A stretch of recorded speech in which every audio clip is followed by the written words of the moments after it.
안녕하세요. 카카오 추천팀의 최규민이라고 합니다. 오늘은 여러분과 함께 눈으로 듣는 음악 추천 시스템에 대해서 같이 이야기를 나누고자 합니다. 네, 오늘 할 이야기는 카카오의 추천 시스템에서 음악 추천 시스템, 그 중에 유사곡 추천을 하기 위한 송의 벡터들, 다양한 벡터들이 있죠. 그런 벡터들을 장르, 인기도, 발매 연도의 관점으로 여러분과 함께 요리조리 탐색해 보고자 합니다. 네, 그럼 시작할게요. 우선 그럼 송 벡터란 무엇인가라고 한번 했었을 때 하나의 벡터 공간에 송을 인베딩하는 겁니다. 어떻게? 유사한 시대의 노래끼리, 최신 인기 있는 노래끼리, 비슷한 장르끼리 잘 인베딩을 하는데요. 이렇게 다양한 특성을 반영하기 위해선 2차원이 아닌 40차원, 120차원의 고차원의 벡터를 이용해서 인베딩을 합니다. 그럼 이러한 송 벡터는 어떠한 데이터로 만들까요? 바로 멜론의 데이터로 만들고 있습니다. 하루 1억 6천만 건의 스트리밍이 한 데이터, 5,600만 건의 유저 플레이리스트, 18만 건의 DJ 플레이리스트, 3천만 노래의 음원 데이터를 가지고 송의 벡터를 모델링합니다. 네, 그럼 이러한 송 벡터는 어떻게 만들까요? 라고 한다면 유저들의 피드백 데이터는 스트리밍이나 플레이리스트와 같은 것은 컬러버레이션 필터링이라는 기법을 통해서 송의 벡터를 모델링하고요. 노래 음원과 같은 아이템의 컨텐츠 데이터는 컨텐츠 베이스드 필터링이라는 기법을 통해서 모델링을 합니다. 그럼 이런 컬러버레이션 필터링의 유저 피드백은 어떠한 정보를 담고 있을까요? 이렇게 다시 한번 물어볼 수가 있을 것 같아요. 유저는 노래를 어떻게 들을까라고 생각을 해보면 아마 좋아하는 장르, 발매 연도 등과 같이 내 기호에 맞는 노래들을 필터링해서 듣습니다. 즉 내가 발라드를 좋아한다면 내가 들었던 노래들은 발라드로 필터링 되어서 모아져 있을 거고요. 내가 7080의 팝 세대의 노래를 좋아한다면 그러한 노래들로 모여서 필터링이 되어 있을 겁니다. 즉 유저들의 피드백을 유저들이 들었던 노래들의 피드백 매트릭스를 이런 매트릭스 팩토라이제이션 기법인 ALS라든가 SVD라는 것을 통해서 행렬 분해를 하게 되면 유저의 벡터와 아이템의 벡터로 행렬 분해가 될 수 있습니다. 이렇게 해서 학습된 아이템의 벡터, 즉 송 벡터죠.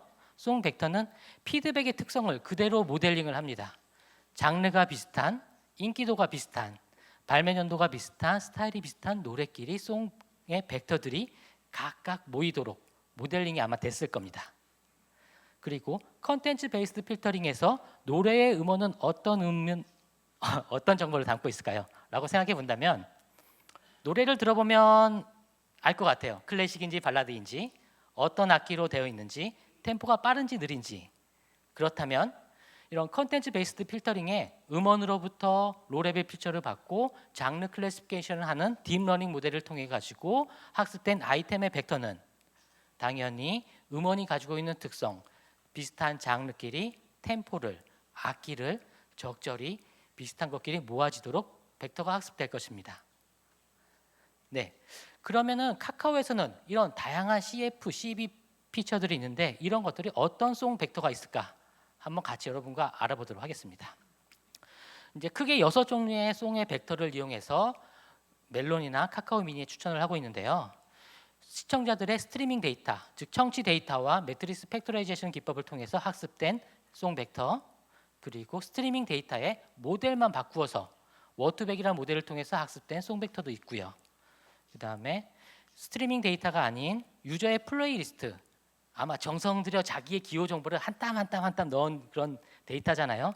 그런 유저 플레이리스트를 워투백으로 학습한 송 벡터, 전문가인 DJ 분들이 학습한 플레이리스트로 학습한 송 벡터, 그리고 음원으로부터 장르 클래시피케이션 딥러닝 모델을 통해서 학습한 송 벡터와 이모션 태그, 감정 태그라 불리죠. 감정 태그를 프리딕션을 하는 네트워크를 통해서 만들어진 송 벡터, 이렇게 총 6개의 대표적인 벡터를 통해서 추천에 많이 활용을 하고 있습니다. 그럼 이런 송 벡터가 사용된 유사곡의 추천 결과가 어떤지 한번 먼저 보도록 하겠습니다. 우선 이소라의 바람이 분다. 다들 노래 아시죠? 그 바람이 분다와 비슷한 노래를 이렇게 유사곡을 딱 뽑아보면 김유나의 야성곡, 패닉의 정류장, 김현우의 이별택시, 이적의 같이 들을까. 무언가 이제 제목만 들어봐도 그 바람이 분다에 애잔하고 쓸쓸하고 그런 느낌이 있는 게 확 오지 않나요? 느낌이? 예, 온다고 들을게 했습니다. 그래서 아마 추천이 돼 보기는 제가 만들어서 그런지 잘 돼 보여요. 네, 그러면 좀 더 그러한지 한번 분포로 탐색해 보겠습니다. 바람이 분다가 발라드 장르입니다. 그랬더니 추천되는 유사곡들은 대부분이 발라드의 곡들을 추천이 되었습니다. 즉 비슷한 곡이 잘 추천된 거겠죠. 그리고 발매 연도를 관점으로도 한번 보겠습니다. 바람이 분다는 2004년도에 발매한 노래인데요. 그러다 보니 2004년도에 발매한 노래와 비슷한 시기 또는 좀 더 옛날 노래, 좀 더 그 최신의 노래에 비슷한 노래들로 모델링 되어 온 것 같은 분포가 보이네요. 그러면 스트리밍 순위는 한 1,500등 정도 되는데요. 바람이 분다가 자기와 유사한 또는 좀 더 인기 있는 게 많이 좀 추천돼 보이네요. 이 분포로 봤을 땐 좀 덜 인기 있는, 즉 그 현재 노래의 그 파퓰러리티가 적절하게 해석이 되어서 추천이 되고 있습니다. 그렇다면 앞서 소개드린 카카오의 6개의 송 벡터들은 이러한 장르, 인기도, 발매 연도 등의 송 벡터 특징이 어떻게 표현되는지 한번 같이 보도록 하겠습니다. 이런 송 벡터를 탐색하기 위해서는 이렇게 한 4가지의 과정을 거칠 수가 있을 것 같아요. 좀 송이 너무 많으니까 좀 한 16,000곡으로 샘플링 하고요. 눈에 볼 수 있게 2D로 디멘션을 줄이고요. 그리고 우리가 탐색하고자 하는 장르, 발매 연도, 스트리밍 순위로 좀 매핑을 해보고요. 또는 송의 인기도에 따라서 나누어서 한번 보겠습니다. 샘플링을 하고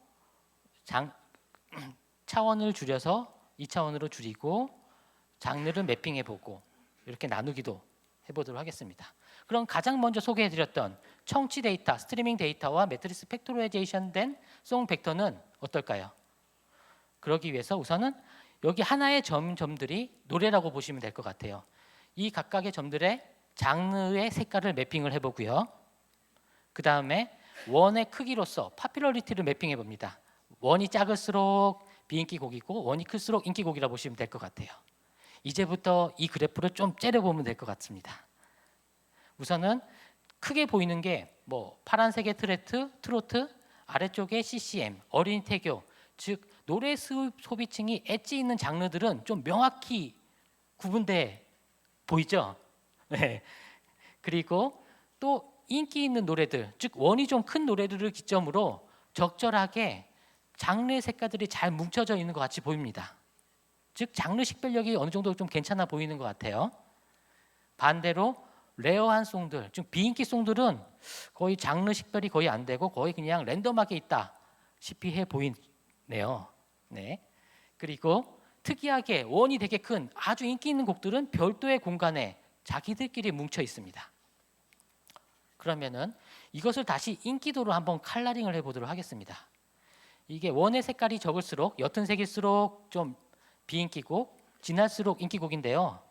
무언가 포토샵을 작업한 것과 같이 그라데이션이 쫙 먹혀 있네요. 무언가 이 송 벡터가 이 파퓰러리티라는 속성을 적절하게 학습되어 있는 것처럼 보입니다.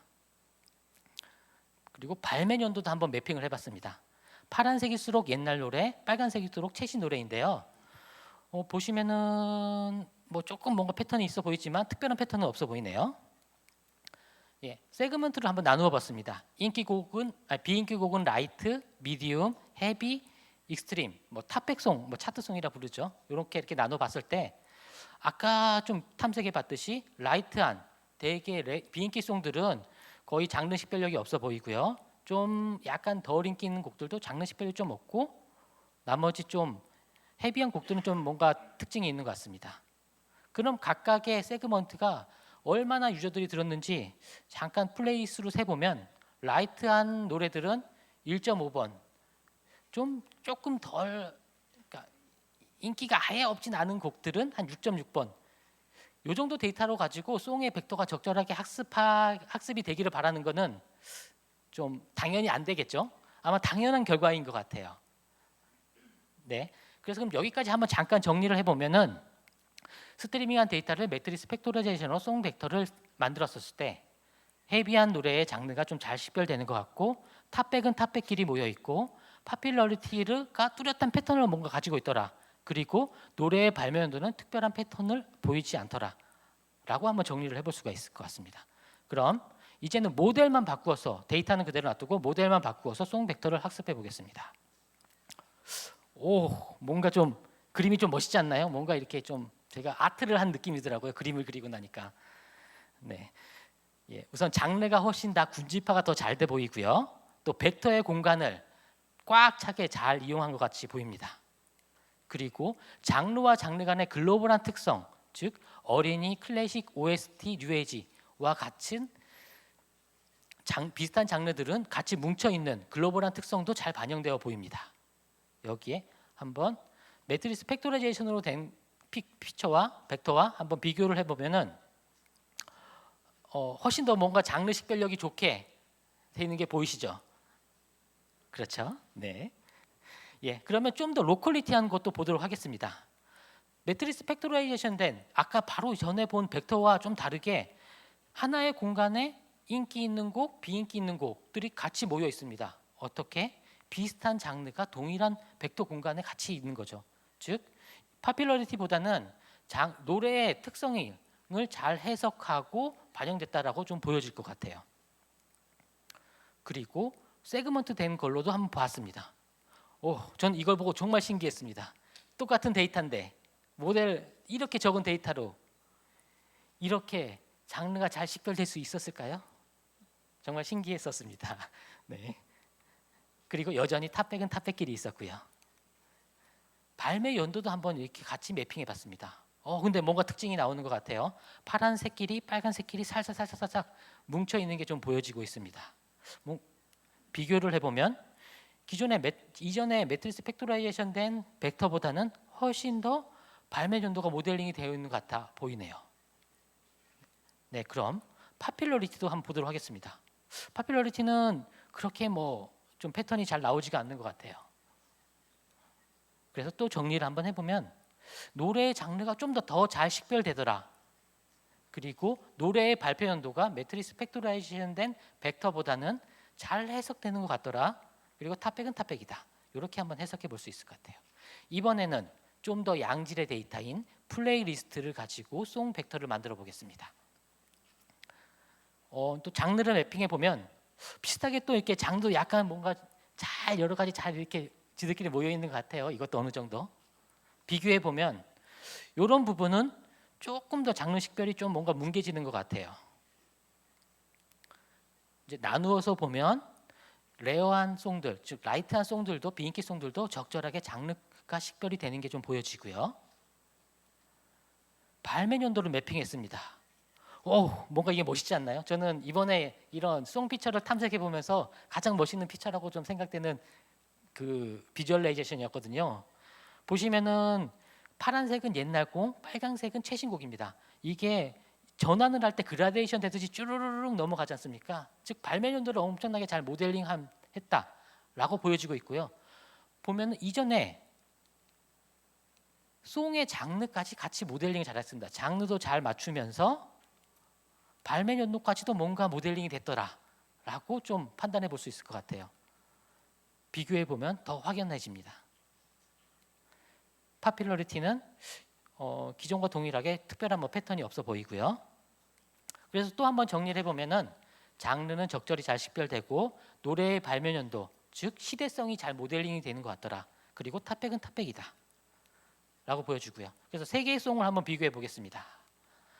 우선은 장르의 군집화 정도는 장르의 식별력은 아마 워투백으로 학습한 모델이 가장 잘 학습되어 있는 것 같아요. 매트릭스 팩토라이제이션보단. 그리고 파퓰러리티는 넘사벽으로 스트림 플러스 매트릭스 팩토라이제이션에 의한 피처가 잘 되어 있는 것처럼 보이고요.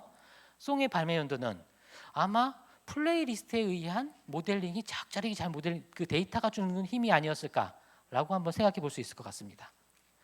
그러면은 실제 유사곡에는 이러한 특징들이 어떻게 발현됐을지 같이 또 탐색해 보겠습니다.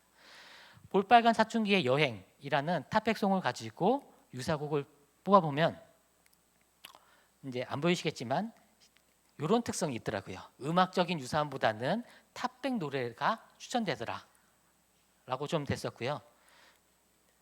그러면 좀 덜 인기 있는 그래도 헤비한 곡, 많이 스트리밍 되는 자이언티의 양화대교와 유사곡을 보게 되면은 뭐 꺼내 먹어요, 위잉 위잉, 눈, 코, 입, 정말 좀 뭔가 잘 해주는 것 같아요.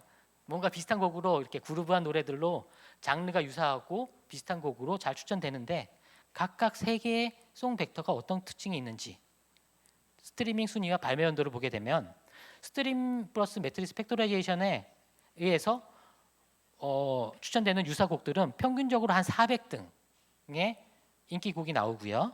그 다음에 스트링 플러스 워투백은 1200등, 플레이리스트 워투백은 2000등. 즉 아까 그 매트리스 팩토라이제이션 피처가 이렇게 파퓰러리티가 예쁘게 딱 패턴이 이루어진 것들은 이렇게 좀 인기 있는 곡들이 추천되도록 보시면은 비슷하면서 인기 있는 곡이 추천되도록 하는 특성을 좀 가지고 있는 송 벡터가 아닌가라고 좀 해석을 해볼 수가 있을 것 같고요. 반대로 플레이리스트와 워투백은 발매 연도가 거의 유사합니다. 보시면은 매트리스 팩토라이제이션은 2013년 14년도에 양화대교 노래이지만 16년도, 15년도, 14년도 즉 쿼리하는 곡과 유사곡을 쿼리하는 곡과 가장 유사한 것은 플레이리스트 워투백이 되는 것 같습니다. 그러면 좀 더 레어한 곡은 어떨까요? 보면은 방금 봤던 패턴이 그대로 유지가 되는 것 같아요. 인기도는 매트리스 팩토라이제이션 된 송 벡터에 의해서 발매 연도는 플레이리스트 플러스 워트백에 의한 그 벡터에 의해서 적절하게 모델링 되는 것 같습니다. 그러면 좀 더 하나 특정한 노래가 아닌 많은 유사곡의 추천 결과를 한번 보게 되면 즉 1000곡을 가지고 한번 통계를 탐색해 보겠습니다. 우선 장르가 얼마나 잘 식별되느냐 어떤 데이터로 좀 판단해 볼까 생각을 했는데 쿼리하는 곡과 유사곡들의 똑같은 장르가 몇 %냐라고 한번 본다면은 지금 예상했던 그런 결과가 나온 것 같아요. 매트리스 팩토레이션은 45%, 워트백에 의한 것은 동일한 장르, 쿼리와 동일한 장르가 60%로 이루어져 보입니다. 그러면은 파퓰러리티한 분포는 어떻게 될까요? 지금 이 그래프에서 주황색 황토색 라인이 쿼리하는 곡입니다. 쿼리하는 곡이고 그 지금 현재 파란색 라인들이 유사곡의 평균 스트리밍입니다. 이렇게 차트를 읽어볼 수가 있을 것 같아요. 첫 곡은 스트리밍 1위 하는 노래를 쿼리했을 때 그 유사곡들이 평균적으로 97등을 하더라라고 이렇게 해석을 해볼 수 있는 그래프가 되거든요. 그러니까 그래프 Y축의 위로 갈수록 비인기 있는 곡이라고 보시면 될 것 같아요. 그러면 이 그래프는 이렇게 해석이 될 것 같아요. 유사곡들은 100등에서 10,000등 사이의 인기곡으로 추천을 해준다. 그리고 쿼리곡보다 보면 쿼리곡보다 좀 더 아래쪽에 다 위치했잖아요. 그러니까 쿼리하는 곡보다 좀 더 인기 있는 노래들을 추천해준다. 매트리스 팩토라이제이션 된 송 벡터들은 이렇게 좀 해석을 해볼 수가 있고요. 그럼 다른 팩터들과 비교를 해보면 워트백을 이용해서 학습된 벡터들은 주황색 라인을 기준점으로 본다면 다 위에 쪽에 올라가 있습니다. 즉 좀 더 비인기 있는 곡, 쿼리하는 곡보다 비인기 있는 곡들을 추천해주는 특징이 딱 나오네요. 좀 재밌지 않는가요? 그럼 빨리 거의 시간이 돼서 빨리 마무리하도록 하겠습니다. 좀 더. 네, 그러면 유사곡의 파퓰러리티는 이렇게 예쁘게 패턴화된 송 벡터는 파퓰러리티의 송 벡터는 이런 패턴의 거를 좀 실제적으로 유사곡으로 임팩트를 준다라고 좀 해석해 볼 수가 있을 것 같고요. 그리고 송의 발매 연도를 기준으로 보면 첫 번째 매트리스 팩토리라는 거는 쿼리곡보다 다 위에 있습니다. 최신 곡들이 추천된다는 의미고요. 마지막에 플레이리스트 워트백은 쿼리되는 곡과 추천되는 유사곡이 거의 같은 라인에 겹쳐 있습니다. 즉 같은 세대의 곡을 추천되는 게 확연히 보여지네요. 즉 아까 송 벡터를 보고 추측했던 내용들이 좀 맞는 것 같아요. 그 가설들이. 네. 그러면은 우리가 이제 음원으로 뽑힌 송 벡터들은 어떨까라고 본다면은 적절하게 송 피처가 좀 학습이 되는 것 같고요. 장르의 글로벌한 특성도 잘 표현되고 그 다음에 이렇게 각각의 세그멘트를 했었을 때 레어한 송들, 그러니까 비인기 송들도 음원은 그런 걸 가리지 않을 거잖아요. 적절하게 잘 모델링 되고요. 그 다음에 탑백 송들도 탑백끼리 모이지가 않고 각각의 장르의 특성이 작자리에 모델링된 것으로 보입니다. 네, 장르별로 플루팅해 봤을 때는 음악적 특색이 없는 장르들은 분포가 좀 많이 흩어져 있고요. OST, 팝 이런 것들이죠. 그리고 파퓰러리티는 연관성이 없어 보이고 발매 연도도 뭔가 조금 있지만 이 부분 더 파면은 뭔가 좀 더 좋은 내용이 나올 것 같지만 현재는 별로 그렇게 패턴이 없어 보이긴 합니다. 네, 그러면 이러한 다양한 송벡터는 여러 특성을 가지고 있잖아요. 실제 리얼한 카카오 미니와 멜론에서는 어떤 송벡터가 유저들에게 선택받았을까? 결과는 내년 if 카카오 컨트롤에서 그걸 기대해 주시기 바라겠습니다. 네, 그래서 2019년에 좀 더 멋있는 데이터를 여러분과 공유할 수 있도록 멜론 카카오 미니 음악 추천 많이 사랑해 주시면 감사하겠습니다. 그럼 여기서 마치겠습니다.